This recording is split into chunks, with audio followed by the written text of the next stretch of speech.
I love watching TV. You guys like watching TV? Yeah. And I watch this show, the Nova channel. You know that one? It has all the science shows. Yeah, some of you are nodding your head. You watch those. I watched that recently. They had a guy on. They introduced him as a world-renowned mathematician. A world-renowned mathematician. And this is what he said. He said he's proven conclusively that time travel is not possible in reverse.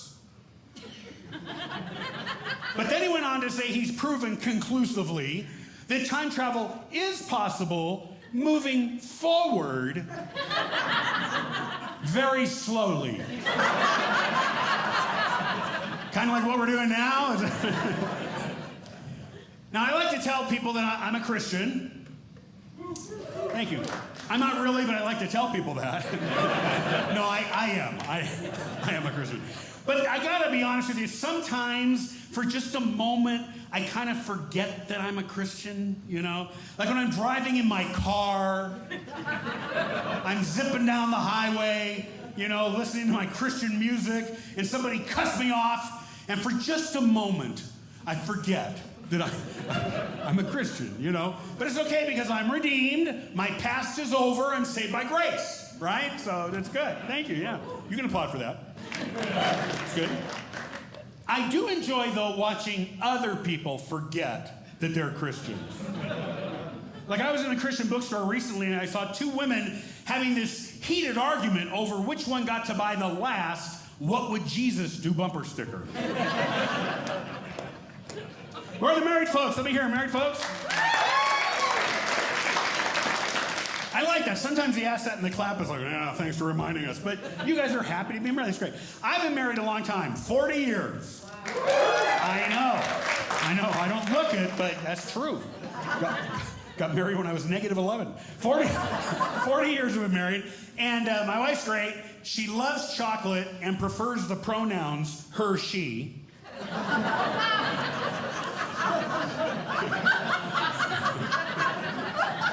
My wife's great, though. She really is. I think she's going through some kind of a midlife crisis. Because last week she told me she wanted to become a firefighter. I know. I thought that was kind of weird. And she's always been kind of impulsive. So we're taking things one step at a time. So I went out and got the pole. See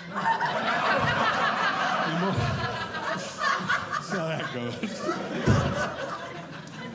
Oh, marriage is crazy, isn't it? It still amazes me after all these years of marriage how what begins as a simple conversation between a husband and wife can suddenly, out of nowhere, explode into this full-blown war and you're screaming and yelling at each other. Does that happen to any of you, or am I the only one? That's okay, you know, all the husbands are being smart, not us. But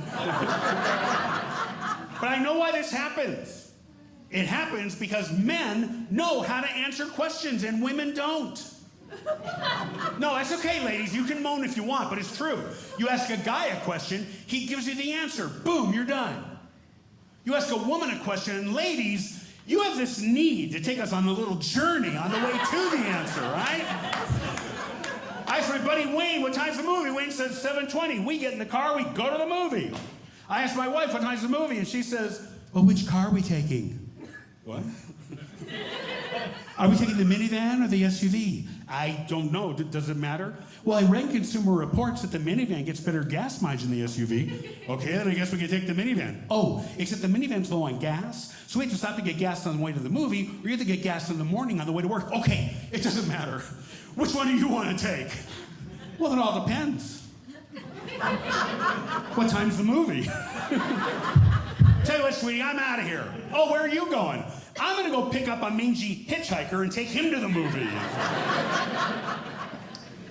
Oh, marriage is great. We do love movies. We love movies and TV. It's so different now, though, than when I was a kid. When I was a kid, we had like 9 channels, you know, and very limited viewing opportunities, right? But we did have the TV Guide, which was great, because the TV Guide came every week to our house. And this was my dad's favorite magazine. But he would plop down in his easy chair with his pen, and he'd go through the TV Guide, and using a system that he developed, he would go through and mark all the shows in order of preference of what we were going to watch. And because he was the king of the TV, we watched what he wanted to watch, right? Nowadays, TV's totally different, right? Because we have like 900 channels and virtually unlimited viewing opportunities, right? And it's crazy. And now you don't even need the TV guide because they print it right on the TV monitor. The description is right there. But here's my problem. I can't read it. The type is too tiny. I don't know what it says, And we have a 60-inch TV with, we sit about 10 feet from it. I still don't know what it says. I actually keep a pair of hunter binoculars next to the couch that I use so I can read the monitor. Harrison Ford stars in a riveting drama about a computer, ... More.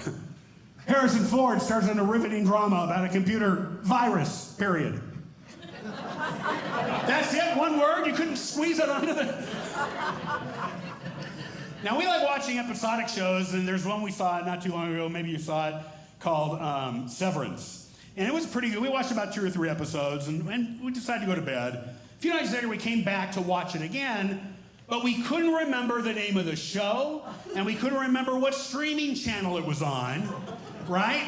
So we knew that Christopher Walken was in it, so we had to do a search. Okay, let's see. Blast from the Past, no. Deer Hunter, no. Annie Hall, no. There it is, Severance, and we finally got it. Watched about 4 or 5 episodes. It was a lot of fun. And to make sure we don't have this problem in the future, my wife went out and she purchased a dry erase board that she mounted on the wall next to the TV monitor. And now she just writes the name of the show and writes what streaming channel it's on. So basically it's like we have TV Guide again, right? And it's working out great because she's come up with a system that she developed for marking all the shows so that I know what we're gonna watch. We were watching TV recently and that ad came on for the Bowflex, this ad? Where they got the chiseled chin, 6-pack ab guy working the machine, right? So now my wife wants one. Not the machine.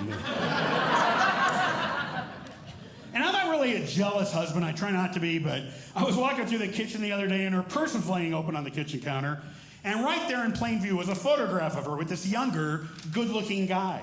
I said, hey, you want to explain this? She said, honey, relax. That's our honeymoon picture. All right, where are my snorers? Be honest, who snores? Wow, all right. Yeah. I snore terribly. I'm a really bad snorer. So my wife actually figured out a way to help me. She went out and got one of those sleep number beds. And the sleep number is 1-800-HOLIDAY INN, so. How about chores? You guys all got chores down, or is that still an issue for some of you? Some of you look younger, like you've only been married like a few years. I don't know, chores are still a problem. Who doesn't have any problem with chores anymore? Applaud. Wow, okay. Okay. I can tell I hit a hot spot. When we first got married, we tried to do the honor system. If something needs to be done, you just do it. But I'm a guy. So things never got done.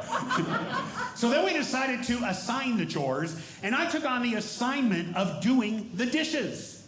Because how hard is it to do the dishes? You gather the dishes, put them in the dishwasher, fill it up with some soap, and you close the thing and turn it on and you're done, right? No, wrong.